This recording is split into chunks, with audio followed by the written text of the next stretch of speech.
Try ಮಾಡಿ ಆಚಿ chicken masala. ಆಚಿ chicken masala. ಅದು ಹಿಂಗೆ ಜೈಲಿನಿಂದ ಕೈದಿಗಳು ತಪ್ಪಿಸ್ಕೊಂಡು ಹೋಗ್ತಾರೆ, ನಂಗೆ ಅರ್ಥ ಆಗೋದಿಲ್ಲ. ಅದಕ್ಕಂತಾನೆ ಸಿಬ್ಬಂದಿಗಳನ್ನ ನೇಮಿಸಿರ್ತಾರೆ, ಅದಕ್ಕಂತಾನೆ ದೊಡ್ಡ ರೀತಿಯಾದಂಥ ಭದ್ರತೆಯನ್ನ ಇಟ್ಟಿರ್ತಾರೆ. ಏನಪ್ಪ, ಜೈಲಿನಿಂದ ತಪ್ಪಿಸ್ಕೊಂಡು ಹೋಗಿದ್ದಂಥ ಕೈದಿ 15 ವರ್ಷದ ಬಳಿಕ ಅರೆಸ್ಟ್ ಅಂತ. ಅಯ್ಯಯ್ಯಪ್ಪ. ಗೋವಾದಲ್ಲಿ ತಲೆಮರೆಸಿಕೊಂಡಿದ್ದ ಹಾಸನದ ಮೂಲದ ಕೈದಿ 2011ರಲ್ಲಿ ಸಕಲೇಶ್ಪುರ ಜೈಲಿನಿಂದ ಪರಾರಿಯಾಗಿರ್ತಾನೆ. ವಿಚಾರಣಾಧೀನ ಕೈದಿ ಮುಂಬೈ ಸೇರಿ ವಿವಿಧ ರಾಜ್ಯಗಳಲ್ಲಿ ಕೆಲಸ ಮಾಡಿಕೊಂಡಿದ್ದಂತೆ ಅವನು. ಗೋವಾದಲ್ಲಿ ಕೆಲಸ ಮಾಡ್ತಾ ಇದ್ದಂಥ ಮಾಹಿತಿ ಆಧರಿಸಿ ಕೈದಿ ಚೆನ್ನಕೇಶವರನ್ನ ಈಗ ಬಂಧಿಸಿ ಕರ್ಕೊಂಡು ಬಂದಿದ್ದಾರೆ. ಯಾವ ಕೇಸ್ನಲ್ಲಿ ಇವನು ಅರೆಸ್ಟ್ ಆಗಿದ್ದ, ಯಾವುದರಲ್ಲಿ ವಿಚಾರಣಾಧೀನ ಕೈದಿ ಆಗಿದ್ದ ಇವನು, ಅದು ಹೆಂಗೆ 15 ವರ್ಷದ ಪೊಲೀಸರಿಗೆ ಚಳ್ಳೆಯನ್ನು ತಿರ್ಸ್ಕೊಂಡು ಓಡಾಡ್ತಾ ಇದ್ದ.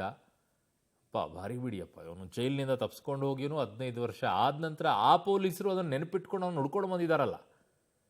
ಅಷ್ಟೊಂದೆಲ್ಲ ಕೇಸ್ಗಳ ಮಧ್ಯದಲ್ಲೂ ಕೂಡ ಒಂದು ಅಪ್ರಿಷಿಯೇಷನ್ ಅಂತೂ ಮಾಡಲೇಬೇಕು ಪೊಲೀಸರಿಗೆ. ಬಿಟ್ಟಿಲ್ವಲ್ಲ ನೀವು, ಓಲಿ ಬಿಡು ಅಂತ ಹೇಳ್ಬಿಟ್ಟಿದ್ದೀರ, ಕತೆ ಬೇರೆ. ಬಟ್ ಅಲ್ಲಿ ಕೋರ್ಟ್ನವ್ರು ಕೇಳ್ತಿರ್ತಾರೆ ಆ ಕೇಸ್ ಸಂಬಂಧಪಟ್ಟಂಥವ್ರು ಎಲ್ಲಿ ಎಲ್ಲಿ ಅಂತ ಹೇಳಿ.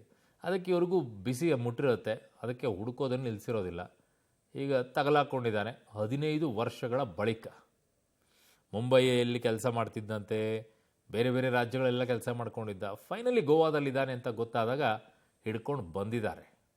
ಏನು ಕೇಸ್ ಇವನು ಅನ್ನೋದನ್ನು ನೋಡಬೇಕು. ಈಗ ಸದ್ಯಕ್ಕೆ ಬೇಕಲ್ಲ ಏನು ಕೇಸು ಅಂತ ಹೇಳಿ.